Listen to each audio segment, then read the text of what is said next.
jeep yun. Parang kukunin nata ako ng gabi. Ano ba yun?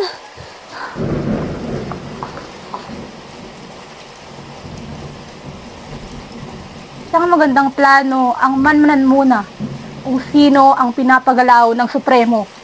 Sa ngayon, kunin muna natin ang atensyon nila sa pagwelga nang sa gayon, hindi tayo mahalata. Ako nang bahala sa mga bata ko. Sa tingin ko, hindi sapat ang dami nyo. Manghimok pa kayo nang sa ganon, maramdaman nila ang dami nyo. Mabuhay ang samahan! Mabuhay! Mabuhay ang samahan! Mabuhay! Hindi tayo pwedeng sumuko lang ng ganito. Kaya, hinahamon ka namin, Pangulong Bongbong Marcos, kung gusto mong magkaroon ng magandang legasiya, ang pangalan mo, Abay, totoo ba yung narinig ko? Marami na namang nagwewelga sa EDSA. Abay, hindi pa ba nabibingi ang gobyerno sa hinaing natin? Hindi sa pag-aano nga, parang nasasalamin ko ang nangyayari mo. Nung People's Power bagang, hindi na nagbabago ang Pilipinas. Sinabi mo pa.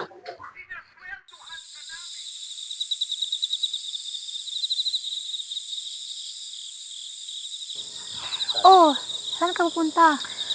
Mauuna na siguro ako sa inyo. Alam niyo namang gabing-gabi na, magagalit pang nanay.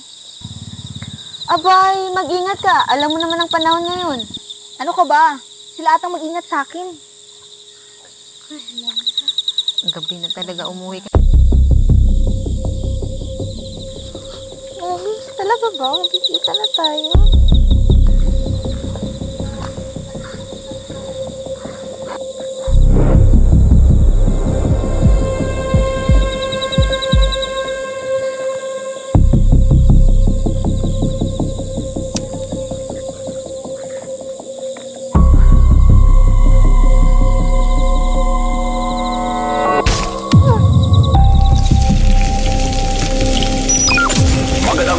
Mindanao, isang balagita ang nakitang walang buhay sa Maginhawa Street.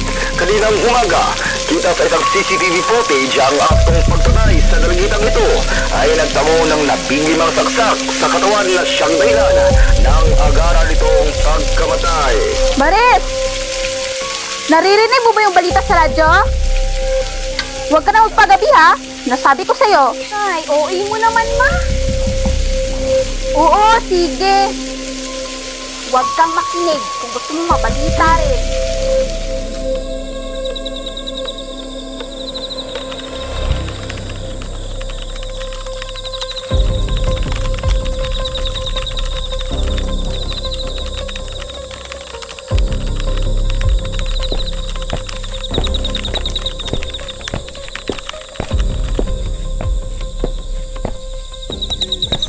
Nak? Hmm? Oh, bakit nasa seryoso mo? Wala, kinikilig lang.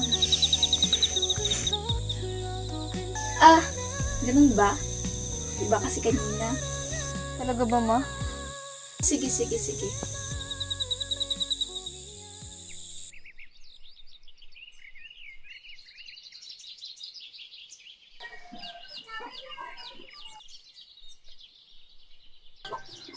Aktibo ata si Mayumi sa pagkakalat ng impormasyon sa social media upang mamulat ang mamamayan sa totoong nangyayari sa bansa.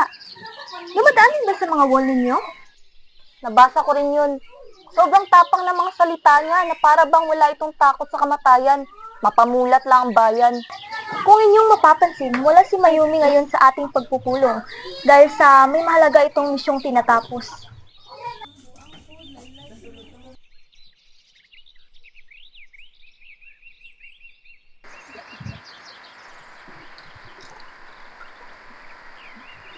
Nay, nakita mo ba yung jacket ko? Wala ata dito sa parador. Andito sa mesa. Ah, ayun. Abay, saan ka na namang bata ka? Basta. Ay, nakung bata ka.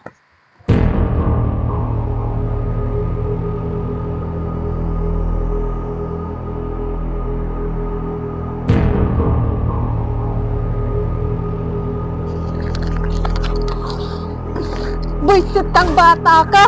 Magnanakaw! Magnanakaw! Iha, mahawa ka sa'yo na tong bag ko.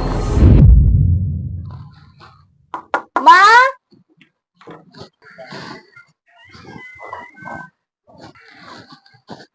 Ano po, ma'am? Abay, anong nangyari sa mukha mo? Wala to, ma. Nakalmot ko lang.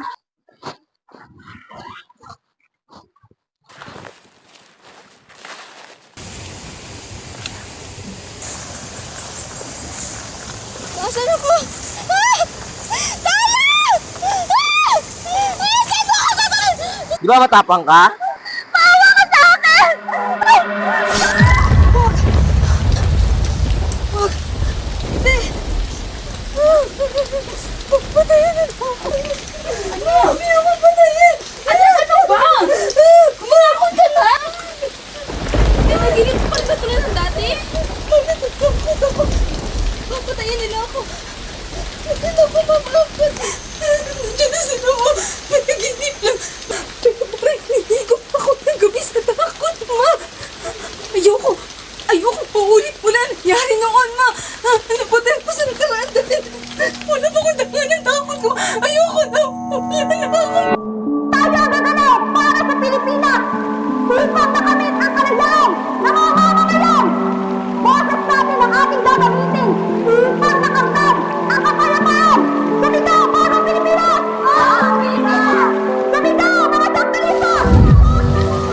Sinasabi ko noon na hindi nakakatakot pag nakaharap ko si Kapatayan ulit. Kung nakaharap ko siya, may nawag ako.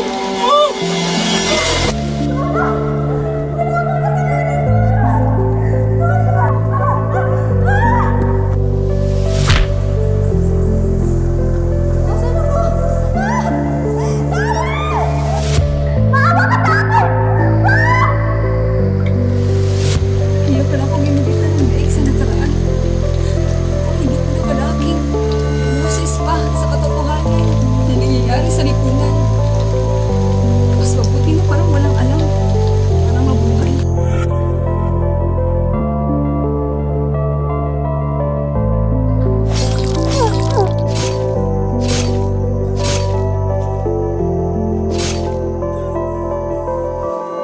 May mga pagkakataong nais kong bumoses na walang nakakaalam.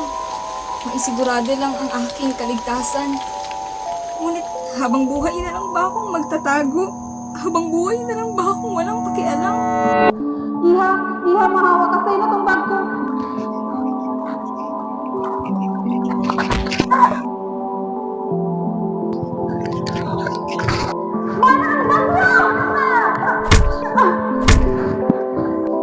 Yan, pag-alamera. Tarantado ka pala eh. Kung natatakot ka na, andito lang ang mama.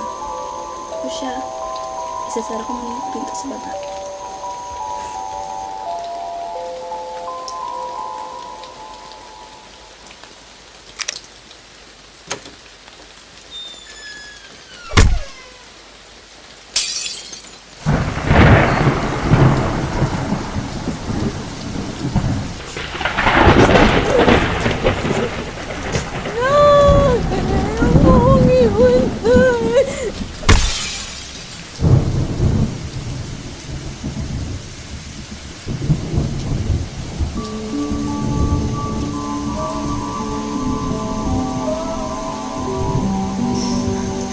Buhay ka pa pala. Wag!